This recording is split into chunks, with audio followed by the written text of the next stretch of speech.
Now, during the summer, it's typical to worry about thunderstorms or even high pollen. But have you ever thought about thunderstorm asthma? Well, meteorologist Mackenzie Bart explains how this happens.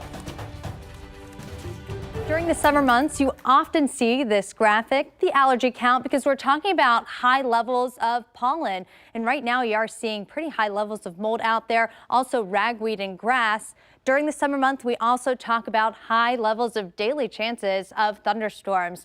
And researchers have been studying something called thunderstorm asthma, which has been a 3% increase in hospitalizations around this time of year when we start to notice those thunderstorms really stir up the pollen. So first, let's talk about how thunderstorms work and why we are seeing this increase of pollen during a thunderstorm. And a lot of it has to deal with the outflow. So when we do get these daily thunderstorms, especially during the summer, usually we see that breeze of dense, cool air that sinks right out of the storm. It hits the surface and it spreads out.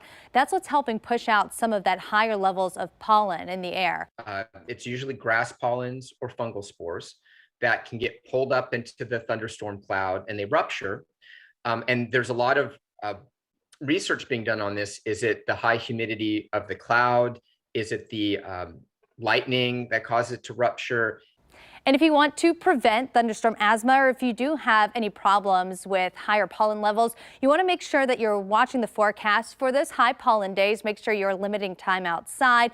If you are spending time outside, make sure you're washing your clothes, showering to rinse off any of that pollen that has gotten into your hair, your body, or even your pets. And then during those days that we do have those high pollen levels, make sure you're keeping the windows closed, especially during at night. It may be a little bit tempting to give that AC a break, but any pollen that is outside could make their way inside. And of course, check in with us. Anytime we do have that thunderstorm chance, we'll be the first to let you know.